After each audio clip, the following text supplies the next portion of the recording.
What's up, guys? So, the title of my speech today is Are Spirits Real? Take a moment and ask yourself these questions. Have you ever wondered and or thought about what happens to our spirits after we pass away? Have you ever encountered a spirit before? Do you believe in spirits? And have you ever communicated with a spirit before? I've always been interested in knowing these things since I began watching YouTube videos of people communicating with spirits in various of ways. In fact, millions of people are interested in ghosts. And in a 2013 Harris poll, it was found that 42% of Americans actually believe in ghosts. All of these questions will be answered as we look at the process of crossing over to the spiritual world, the equipment that paranormal experts use to detect spirits, and the ways people communicate with these spirits. Now that we have a clear understanding of what we'll be talking about, let me share with you guys the process of crossing to the spiritual world with you. The spiritual world is the realm that we humans enter after death. It's an intermediate realm situated between heaven and hell. It can also be thought as a sorting out zone from which spirits go to either heaven or hell. There are three states that people pass through in the spiritual world. The first state is people are exactly the same as they were in life. They still contain all their memories, have the same beliefs, attitudes toward things, and manifest the same surroundings that they had on earth. When entering the spiritual world, people often meet their friends, their spouse, or the relatives that crossed over before them. It's primarily a place where a person's inner nature becomes the whole of the being. Friends and relatives become new arrivals guides to the spiritual world. But with the help of good spirits, the person's true inner nature will gradually be revealed.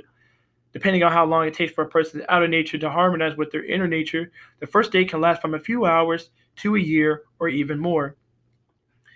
In the second state, the person becomes aware of the deeper parts of his or her inner nature. They start saying what they really think and act according to their inner values, or what they feel without worrying about appearances or making others happy. At this point, now the sorting out begins.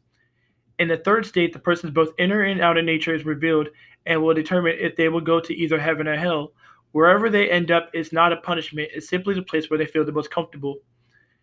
Now that we have discussed the process of crossing to the spiritual world and the three states that people might pass through, let me share with you guys the equipment that paranormal experts use to detect spirits. All paranormal investigators that go to these haunted houses and want to know answers about a certain spirit's tragic event on how they died or simply to prove that spirits exist will always bring certain equipment with them to detect these spirits. The first equipment that they bring is called EMF meters, which stands for electromagnetic fields. Before EMF meters were used to detect spirits, they were used to diagnose problems with electrical wiring and power lines. Now they use these to look for spikes in EMF signals, with spikes suggesting change in electrical current and thus a spirit being. John Joe McFadden, professor of biomedical and life science at the University of Surrey, proposes that the conscious mind consists of an electromagnetic field that doesn't disintegrate when we die. However, it remains unknown whether paranormal energy is above or below the standard setting, which makes things difficult. His three basic theories were ghosts consisting of electromagnetic energy. They disrupt the energy in their location, and they use the energy to manifest, which allows the EMF meters to track energy that is way beyond normal. The next equipment that they use are called dowsing rods. In order to use these rods to find spirits, most dowsers would recommend that you use two L-shaped rods made from brass or some lightweight metal. If you search and concentrate on what you're looking for, you can find spirits, anomalous energy, and even dimensional portals just by using dowsing rods. At this point now, the rods point in the direction of any energy you detect. Once you discover the energy source, the rods will cross, signaling that the area in question has now been found. Now that we have discussed the process of crossing to the spiritual world and the equipment that paranormal experts use to detect spirits, we are now in position to see how people communicate with spirits. Communicating with the dead is serious business and requires advanced expertise. Mediums are professional connectors who facilitate dialogue between the living and the dead.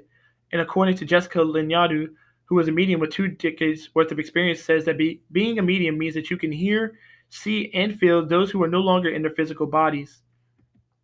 All divine practices require study, practice, and patience, but you have to be careful with your approach when dealing with the dead. So here are 2 tips and tricks for those seeking self-guided experiences and want to communicate with their friend, spouse, or loved one that passed away. The first is setting up different conductors. When you prepare to make contact with the dead, set up different conductors within the space. Use candle flames, liquid, and scent because that's how spirits are well known to communicate. And use audio and video recording devices because they are very effective conductors that can be used in real time to aid transmission. The second is don't speak with affectation. Always try to communicate with spirits authentically, be respectful, use thoughtful words, and a calm tone throughout the dialogue. Be direct and communicate exactly what you like to say and what you are experiencing. So now that we have talked about all of these things and everything there is to know about spirits, we are now in position to talk about the concluding statement. So we have seen the process of crossing to the spiritual world, the common electronic devices that paranormal investigators use to detect spirits, and the various ways that people communicate with spirits. Believing in spirits is part of a larger web of related paranormal beliefs. And these beliefs offer people comfort, so who doesn't want to believe that our beloved but deceased family members aren't looking for us or looking out for us or with us in our time of need? And here's my works cited page where I got all my information from. I really do appreciate you guys listening to this speech, and I hope you guys learned something from it, and I hope you guys have a great day. Thank you.